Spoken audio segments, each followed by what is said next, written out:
what's going on, guys? Trev back again, here to bring you another video. This one's going to be doing my next review for the Walking Dead comic book series in the line of Walking Dead comic book series trade paperbacks. This one is going to be volume 18, which is What Comes After.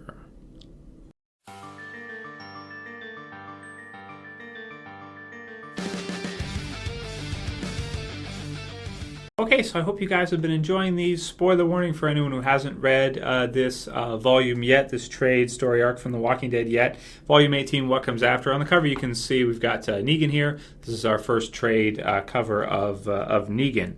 So I did all the previous ones up to this point, volume 17, 16 just recently. I'll add them all to a playlist for you guys, and if you want to check out any of the others, like volumes 1 all the way through to up to 18 now, and I'm going to continue through. I think I'm just going to do all the rest of them, and then in the future I'll probably just keep up with doing them, because to be honest, I really enjoy doing these, man. I really do.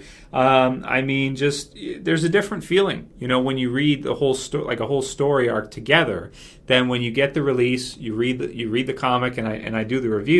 When I look back on a whole trade and a whole story arc from The Walking Dead, man, it just gives me a totally different feeling, and I start to kind of place in my mind in terms of like this volume or Something to Fear versus the earlier stuff like Fear of the Hunters, or the prison stuff, or some of the beginning stuff up there. And man, I gotta tell you, the stuff with Negan is so much fun. I almost kind of forgot in a way, because we've gone through so many issues, we've had the time skip and everything like that, and I almost forgot. Now, in terms of what a lot of people watch these for, in terms of recap, we're going to go through the specifics, the events of what happened in this one, What Comes After. And to guess what season this will be of the TV series, this will probably be season 8, or at least this will be adapted into probably season 8 or 9, something like that, depending on how much they add in between, because they could add in a whole season of like new stuff that we haven't seen, or turn the wolves into like a half season or a whole season or something. Who knows? Who knows what they're going to do? But I'm guessing this will probably be like season 8, season 9, something like that. Maybe even early season 8, so we'll see. One thing I want to touch on the channel, I don't know what's going on in some of the comments people have been leaving. Maybe somebody posted my channel on 4chan or something, and I try to encourage other people on 4chan to come and troll me and say some crazy shit about me. Guys, I don't know. Some people are coming to me asking me like, Trev, what's going on? Are you telling me? I don't know. What did I do? Oh man, what did I do? What did I not do? Just guys, give it a rest. I mean, trolls, get a life, guys. If you're not here to enjoy the videos, if you're not here to, talk with us in the channel and be positive and be good people, I really don't care for you. I don't,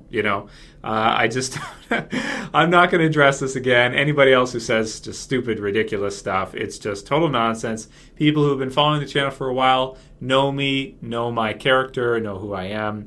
And guys, don't buy into this stuff. Whatever stuff you see in the comments, take it with a grain of salt. People get jealous, okay? That's all there is to it. People see somebody doing something great, or something that they really love, they really enjoy, and they're miserable. They want to try to knock them down. And that's what you get a lot of times with trolls on the web.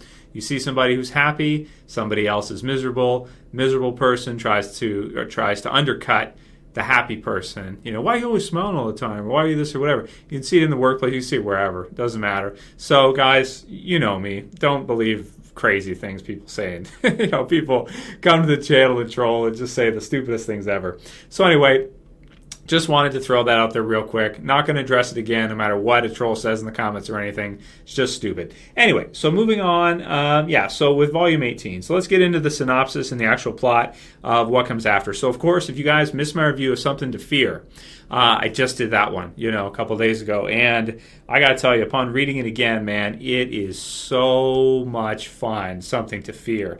I mean, the first appearance of Negan, 2 huge character deaths, man. I mean, humongous. And it's just so much fun. It's suspenseful, horrific. Just watch my review of it if you guys want to see. So going on after that, What Comes After? We see basically Dwight, who's heading back to the Savior's home base, and he's being trailed by Paul Monroe. And we have our first glimpse, or our first idea of what Negan's home base is like as we get to see it. It's like a factory, and he's got a lot of people there. are, and we get to see it from Carl's perspective, which is cool. Also, like this part too, little pig, let me in. At the bottom there, you can see it. Bottom, that would be your left. Bottom left. Yeah, little pig, let me in. So, and then he clangs with Lucille, the bat on the bars. So it's strange that he says the same thing that the scavengers said. It almost makes you think that maybe the scavengers were paying up to Negan or something, or were part of that. I guess we'll see, but it is weird that he would say the exact same thing that the leader of the scavengers said when he saw Rick. Now, granted, I don't think Negan knows that Rick is a police officer, so he's just saying that. But he's often playful. He often says all kinds of weird things and just stupid things. Just talking about bashing Asian American skulls in and all kinds of stuff, getting Rick to hold Lucille, and just all kinds of crazy, funny banter but back and forth between the two. So he comes and visits Rick in the group, lets him know that he's in charge. They got to pay up to him. Rick seemingly agrees that they will, because he knows that Negan has way too much manpower for them to mess with right now, and that if it was to go down, they probably would lose just due to manpower. Then we find out later on that on the way back, Carl has snuck into Negan's transport and has Abraham's assault rifle with him. So as they arrive, Carl goes on a rampage with the assault rifle. Kid Carl, like we were talking before the time skip, of course. So he's like 12 at this point. He's like 12 years old. Goes on a rampage, and Braka just is shooting down all kinds of guys here. See at the top there. Just, oh my God, so crazy. And then Negan replies, this is funny, kid, I'm not going to lie. You scare the effing shit out of me.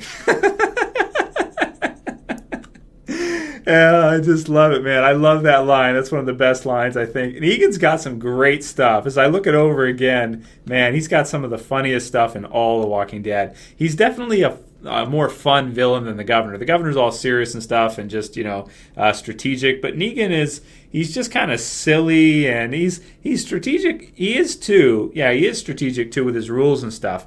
But he definitely has fun in a zombie apocalypse. He knows how to have fun. Or this part when he gets Carl to show him the eye. And look at the response from Negan.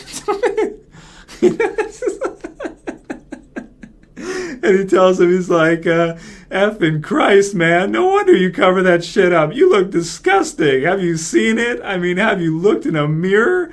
I wouldn't blame you if you hadn't. It's effing gross. I can see your effing eye socket. Your goddamn skull is exposed. Now I want to touch it. Can I touch it? And then Carl starts to get sad, and he cries. Oh, man. Some dark stuff. So aside from all the ridiculous other things, this part's funny, too, where basically he gets Carl, as his punishment for killing some of his men, or at least part of it, to sing him a song. So Carl chooses You Are My Sunshine, My Only Sunshine. You Make Me Happy. Happy voice crack as Negan is warming up. So he's swinging the bat. He's kind of training. He's basically using him as his workout music, which is pretty funny as he's swinging his bat and kind of prepping or preparing or getting ready to give the iron to this other guy who has been with one of his wives. He has like 4. Negan's such a badass. I'm also going over some of the obvious stuff here in case people who watch the TV series who haven't read this do want to know and don't intend to read it ever. So aside from that, we have some other cool just fight scenes. Rick and the others trying to get him back, trying to get Carl back, and we have them head out, and Negan kind of runs into them, and we have a great fight scene between Rick and Carl, or Rick and Negan here over what's going on with Carl. And as Rick only has one hand and Negan is huge, Rick again uses his tactics of biting him. And Negan replies, "Did you effing bite me? For F's sake, man." And then Michonne's kind of coming up, and Negan says, "Stand down, woman." Oh, it's just a riot, man. I love it. So aside from that, they get Carl back, and the fight stops. Negan forgives him and everything, and it goes on through. Then we have basically Paul Monroe tells Rick about the kingdom and Ezekiel, because It's another community that we haven't met yet, and this is kind of our first appearance of it. And we do go and meet him, and we get to see Shiva the tiger for the first time in this trade. So that's a lot of fun. Really cool to see the new community. And at the end, it ends with us finding out that Dwight also plans on overthrowing Negan, of course, because of what Negan did to his face with the hot iron. So really, really great stuff, man. In terms of score for this one, I mean, Something to Fear is a 10 out of 10. This one for me would be like a 9.5 out of 10. It is pretty damn close to perfect. You don't have those big killer, moments with big character deaths in it, but it's just so much fun as Negan on the cover. Just hilarious, man. Just some really funny dialogue, some really funny stuff. Great development for Carl that he hasn't gotten yet in the TV series. And, man, after reading these few trades, I got to reconsider my comic book series versus TV series thing, because there's so many awesome parts with Negan and the Saviors coming up and All Out War that aren't in the TV series yet. And to be honest, I got to say, upon reading them again, yeah, I think they're better than some of the stuff at the prison with the governor. Even though that's epic for the first time you read it, I do feel like Negan is even more fun than the governor, and the stuff that happens with him is a bigger scale. It's just everything's bigger, and man, just so exciting, so much fun, so many great characters. So 9.5 out of 10 for me. What comes after? Volume 18. I'll probably do Volume 19 within the next few days. Let me know what you guys think about this one, if you've read it recently, or just what you think of Negan, and maybe what your favorite trade is. Maybe after I finish reviewing all the rest of these, I'll re-update it, because until now it was Made to Suffer right there. I like that one a lot. Made to Suffer, and Fear the Hunters is great too, but Made to Suffer is probably the best. Up until Negan is introduced, and then maybe Something to Fear. I don't know. All Out War. I got to go through those and review that with you guys too. We'll talk about it anyway.